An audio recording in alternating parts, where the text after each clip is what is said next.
오늘 자기의 사역으로 말미암아라고 하는 제목으로 함께 말씀을 나누도록 하겠습니다.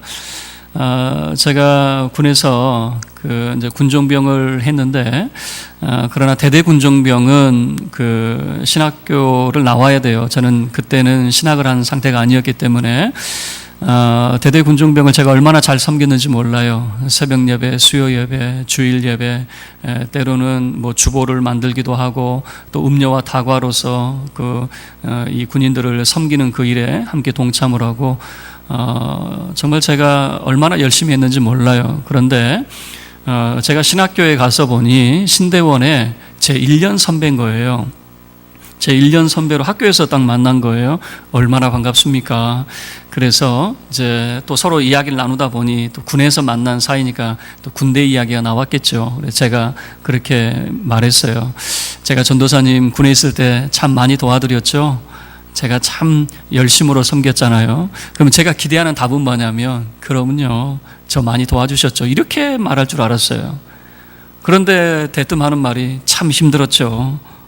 이렇게 말하는 거예요.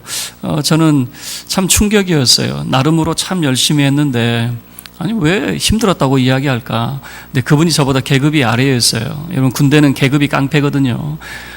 그러니까 아마 제가 도와준다고 했지만 간섭하고 힘들게 했던 것 같아요. 그리고 제가 많은 생각을 했어요. 내가 사역적으로 열심히 일을 했지만 물론 저는 도와준다고 생각을 했지만 힘들게 했을 수도 있다라고 하는 걸 그때 처음 안 거예요. 저는 무조건 도와준다고만 생각을 했지 그가 힘들 거라고는 생각을 못 했거든요. 오늘 본문 말씀이 바로 이 바울이 자기 사역으로 말미암아 어떤 일이 있었는가라고 하는 것을 보여주고 있습니다. 그래서 오늘 말씀을 통해서 우리의 사역이 어떤 사역이 되어야 되는가 함께 살펴보는 시간이 될 수 있기를 바랍니다. 본문은 크게 세 가지 내용으로 구성이 되어 있어요. 바울이 예루살렘에 도착해서 자기의 선교 보고하는 내용이고요. 두 번째는 야고보라고 하는 이 예루살렘 교회의 수장이 바울에게 이제 제안하는 그런 내용이에요. 이제 지금 바울에 대한 많은 사람들이 오해를 가지고 있으니까 이렇게 했으면 좋겠다. 그리고 세 번째는 바울이 야고보의 그 제안을 수용하고 그대로 실천하는 그런 내용으로 구성이 되어 있습니다. 자, 먼저 첫 번째, 바울이 예루살렘 교회에 와서 선교 보고하는 그런 내용이 17절부터 20절 전반절까지 구성이 되어 있습니다. 17절 내용을 보면 드디어 그토록 원하던 예루살렘에 바울이 도착을 했습니다.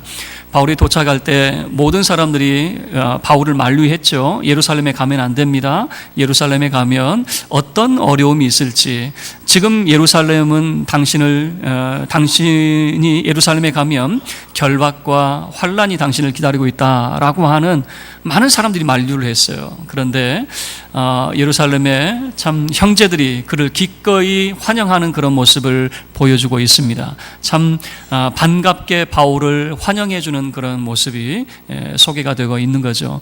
여러분, 예루살렘은 바울에게 있어서 참 의미 있는 장소입니다.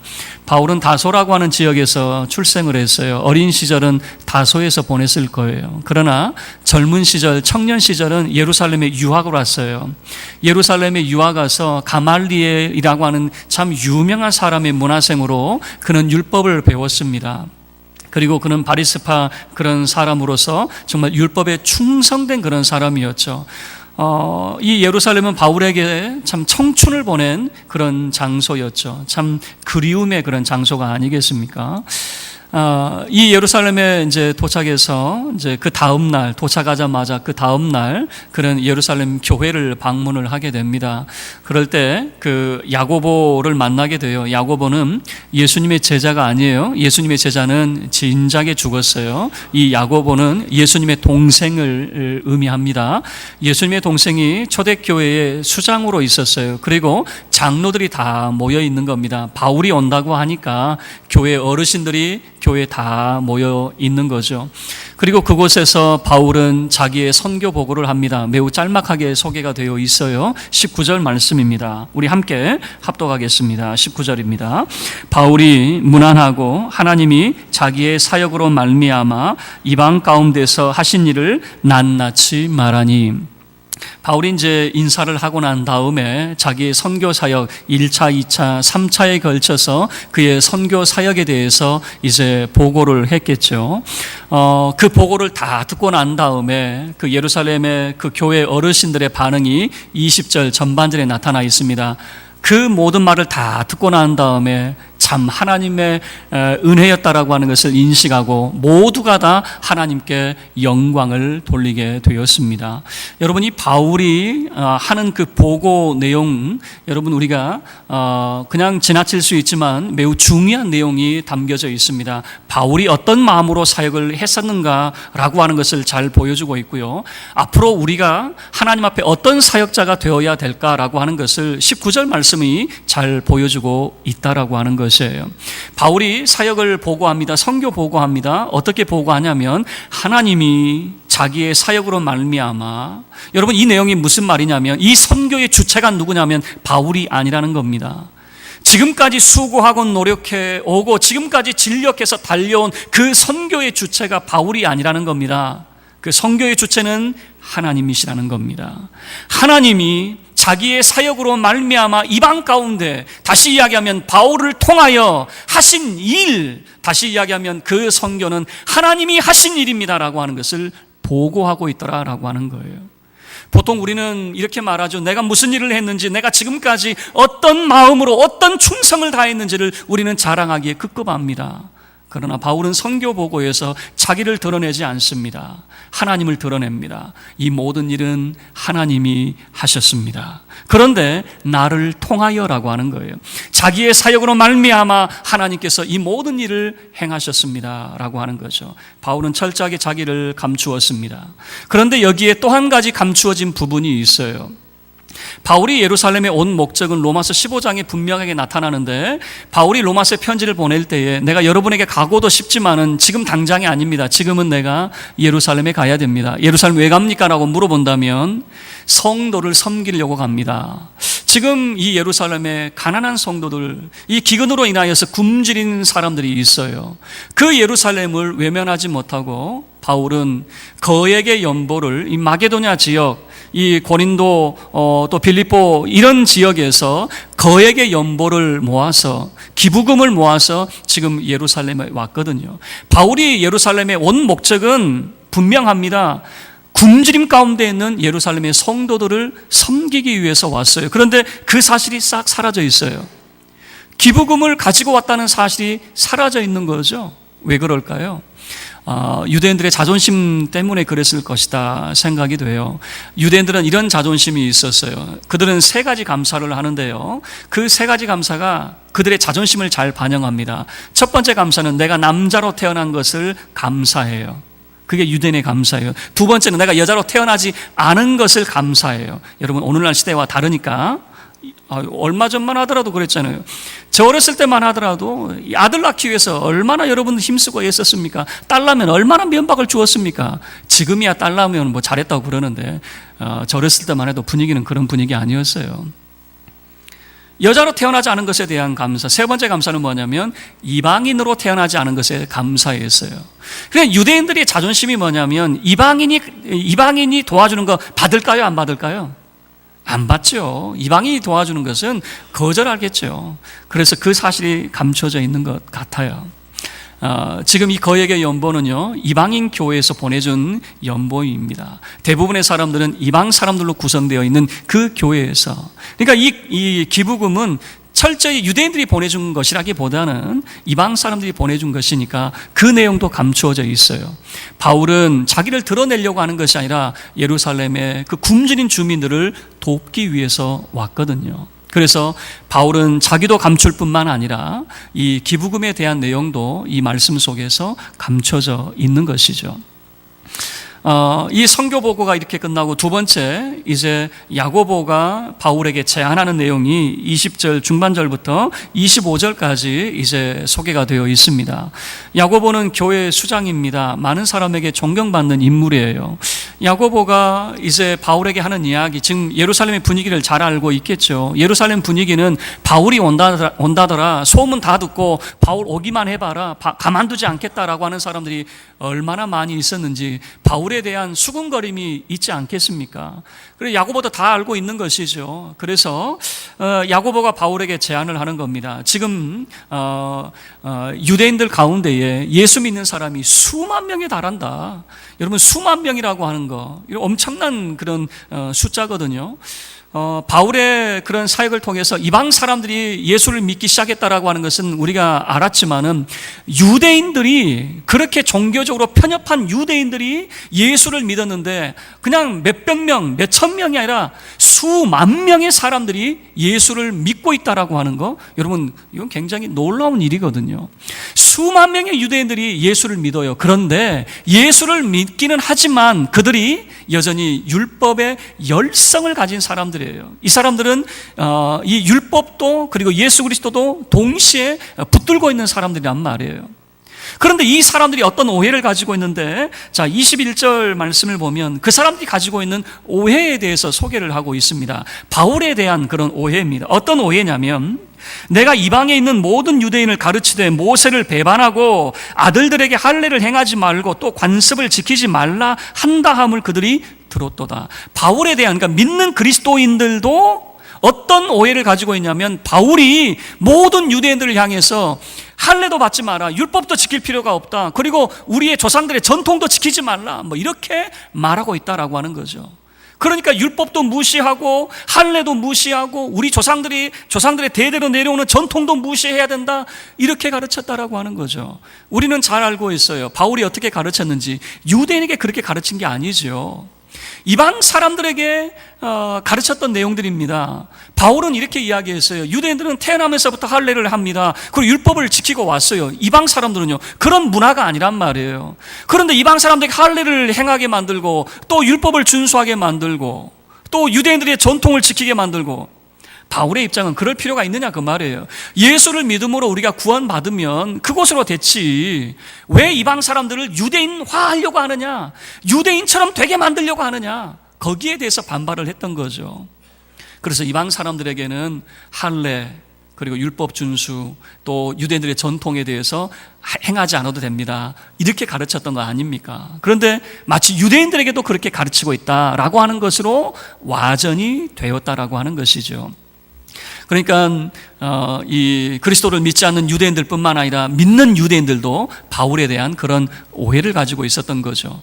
여러분, 그런데 이 오해에 대한 532 법칙에 대해서 알고 계셔요? 오해에 대한 532 법칙이 있어요. 오해도 세 번만 생각하면 이해할 수 있다. 그래서 이 오해에 대한 532 법칙이 있어요.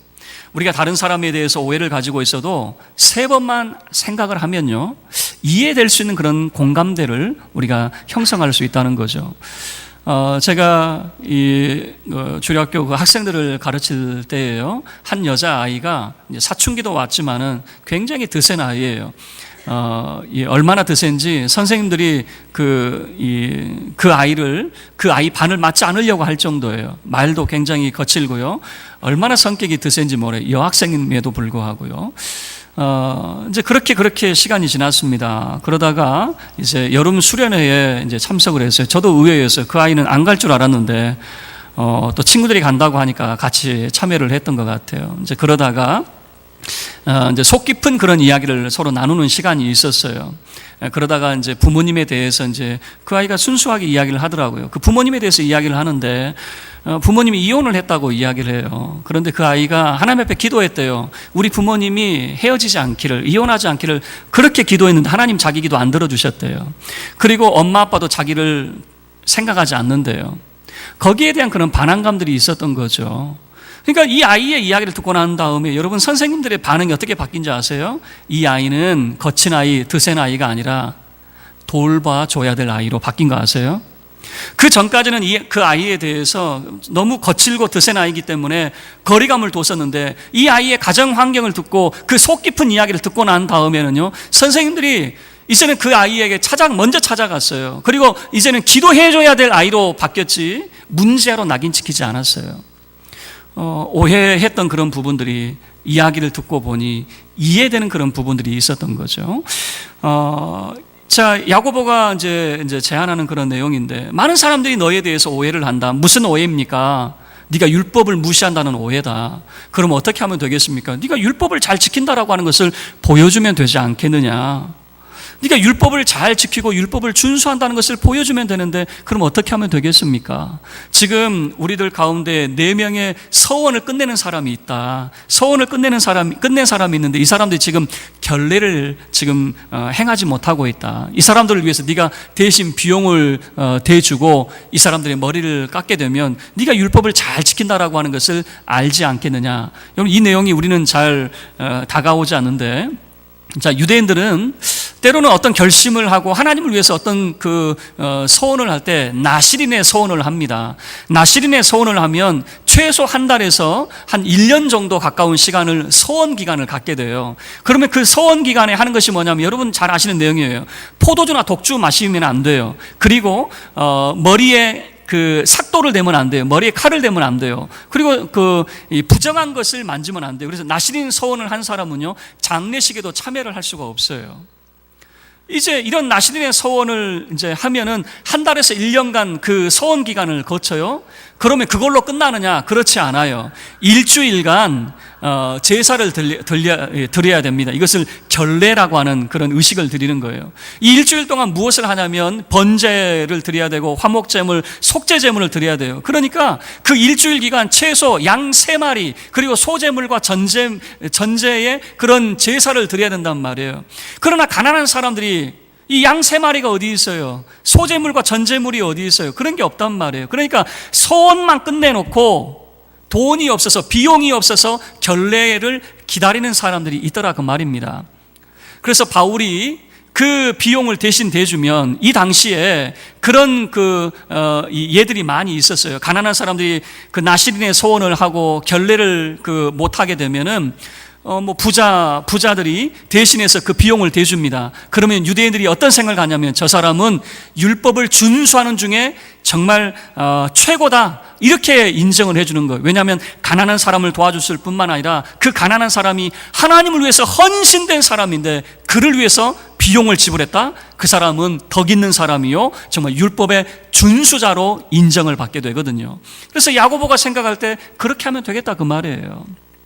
그리고 결례 일주일이 다 끝나면 8일째 머리를 자르게 돼요. 그 머리를 자른 것까지 네가 다 해주면 네가 율법을 잘 지킨다라고 하는 것을 이 유대인들도 인정하지 않겠느냐라고 하는 것이죠. 그러면 왜 이 바울도 결례의식을 참여를 하라고 하느냐라고 물어본다면, 대체로 이방인 지역에 살았던 사람들은 이방인들을 만나다 보니까 부정한 자가 되잖아요. 그래서 이방인 지역에 알았던 사람들은 예루살렘에 오면 그런 정결의식을 하게 됩니다. 그래서 바울도 그 의식에 참여하도록 이제 야고보가 권면을 하게 되는 거죠. 자, 그런데 이제 26절 말씀, 세 번째, 바울이 야고보의 제안대로 이제 실행을 하는 내용이 26절의 내용입니다. 자, 그런데 이 내용이 우리가 그냥 받아들일 수 있는 그런 내용은 아니에요. 왜냐하면 바울의 입장은 이런 겁니다. 굳이 할례를 해야 됩니까? 굳이 그 율법을 준수해야 됩니까? 늘 그렇게 말하던 사람이에요. 그런데 자기가 이렇게 행한다? 그러면 우리 이렇게 말할 수 있죠. 앞뒤가 다른 사람이네, 말과 행동이 다른 사람이네, 말로는 하지 말라고 하면서 자기는 이렇게 하네? 이렇게 우리가 볼 수 있죠. 마치 바울의 이중적인 모습으로 우리가 비춰줄 수 있다라고 하는 거죠. 그러나 바울의 그런 선교 입장 우리가 잘 알고 있습니다. 바울은 유대인에게 복음을 전할 때는 철저하게 유대인이 되었어요. 이방인에게 복음을 전할 때는 철저하게 이방인이 되어서 복음을 전했습니다. 그래서 바울은 어떻게 하든지 한 사람이라도 구원을 얻게 하는 게 이제 목적이었고, 그리고 그 사람과 같아지는 것이 그런 목적이었거든요. 자, 그러면 바울이 왜 이 결례의식을 행하게 되고 야고보의 제안을 수용을 하게 되었느냐라고 물어본다면 19절 말씀이 여전히 우리에게 비춰주고 있다 그 말입니다. 바울이 지금까지 사역하는 그 사역의 기준은 뭐냐면 내가 그 일을 행해 나갑니다가 아니란 말이에요. 하나님이 자기 사역으로 말미암아, 다시 이야기하면 하나님이 나를 통하여 일하십니다라고 하는 것이 바울의 기본적인 사역 입장이란 말이에요. 하나님이 나를 통하여서 일하시는 거지 내가 내 고집 피우고 그러는 것이 아니다 그 말입니다. 그래서 얼마든지 바울은 하나님이 자기를 통하여서 일하실 수 있도록 내어드리는 그런 삶, 그런 사역의 모습을 보여주고 있다라고 하는 것이죠. 자, 말씀을 마치도록 하겠습니다. 바울이 예루살렘에 와서 선교 이제 보고를 합니다. 그 선교 보고를 하면서 그 선교의 주체가 누구인지를 바울은 명확하게 밝히고 있습니다. 지금까지 수고하고 그 수고의 열매가 맺어지는 것은 바울 자신이 행한 것이 아니라 하나님이 나를 통하여 일하셨습니다 라고 하는 것을 보여주고 있어요. 그리고 야고보의 그런 중재 기꺼이 받아들입니다. 기꺼이 받아들이고 그리고 실행을 하게 되는 거죠. 그 모든 이유는 하나님이 나를 통하여 일하실 수 있도록 자기를 내어드리는 그런 모습을 보여주고 있더라라고 하는 겁니다. 제가 저희 아이들에게 심부름을 이제 자주 시켜요. 그렇게 하면 안 된다는 걸 저도 알고 있어요. 그런데 그냥 시켜요. 주로 시키는 거는 이제 커피 심부름 뭐 이런 걸 시켜요. 시키는데 꼭 시키는 애를 또 시키게 되더라고요. 왜 그런가 봤더니 제가 누구에게 딱 시켜요. 그런데 이 아이가 아빠 왜 나만 시켜? 눈에 쌍심지를 키면 못 시키겠어요. 또 다른 아이에게 시켜요. 네가 한번 해봐 그랬더니 얘도 똑같이 반응을 보여요. 왜 나만 시켜? 이러면은 못 시키겠어요. 막 눈에 레이저가 막 나와요. 그게 보여요. 막. 그런데 한 아이는 딱 시키면요, 그냥 해요. 군소리 않고 해 와요. 그러니까 계속 그 애를 시키게 되는 거예요. 아니 제가 골고루 시킬 수 있잖아요. 근데 제 마음속에 부담이 되는 거예요. 이 애에게 또 시키면은 또 뭐라고 한 소리 할 거 아니에요 저한테. 마음에 부담이 돼요. 그래서 늘 시키던 애를 또 시키게 되더라고요. 그러면서 제가 깨달은 바가 있어요. 깨달은 바가 뭐냐면 시킨 애 또 시키자 이걸 깨달았다는 게 아니라 하나님도 나를 바라보시면서 혹시 부담스러워 하시면 어떻게 될까? 하나님이 나를 부담스러워하지 않을까? 이런 생각이 불현듯 드는 거죠. 하나님이 나에게 근데 이것저것 한번 해보자 라고 했을 때 하나님 나 바빠 죽겠는데 나한테 꼭 이걸 시키셔야 되겠어요? 하나님 또 다른 사람들 많은데 꼭 나한테 꼭 나하고 하고 싶으세요? 이러면 하나님이 나한테 되게 부담스러워 하시지 않을까 그런 생각이 드는 거죠. 그래서 제가 기도의 제목에 하나님이 마음껏 쓰시는 사람이 되자, 하나님이 마음껏 쓰실 수 있는 주의 종이 되자, 그런 기도의 제목을 제가 갖게 되었어요. 여러분 바울의 모습을 보셔요. 하나님이 자기의 사역으로 말미암아 이방 가운데 행하신 일, 하나님이 바울을 마음껏 사용하셨다라고 하는 것을 보여주고 있어요. 그러나 율법의 열성이 있는 사람들, 여러분 이 율법의 열성이 있는 사람들도 다 하나님 위한 거 아닙니까? 바울이 하나님을 위하는 것이나 율법의 열성이 있는 사람들, 여러분 그 사람들은 다 하나님을 위한 것 아니에요? 다 하나님을 위한 것이지만 차이점이 있어요. 하나님께 쓰임받는 사람이 있고 자기 열심으로 살아가는 사람이 있더라 그 말이에요. 율법의 열성이 있는 사람들은 그냥 자기 열심으로 살아가는 사람이에요. 저와 여러분은 하나님이 마음껏 쓰실 수 있는 사람이 될 수 있기를 바랍니다. 그래서 바울의 고백처럼 하나님이 자기 사역으로 말미암아 이방 가운데 행하신 일, 정말 하나님 나를 통하여 마음껏 일하시옵소서. 부담스러워하는 그런 종이 아니라, 또는 자기 열성으로 살아가는 종이 아니라 하나님 앞에 쓰임받는 우리 믿음의 종들 다 될 수 있기를 주의 이름으로 축원합니다. 우리 모두 자리에서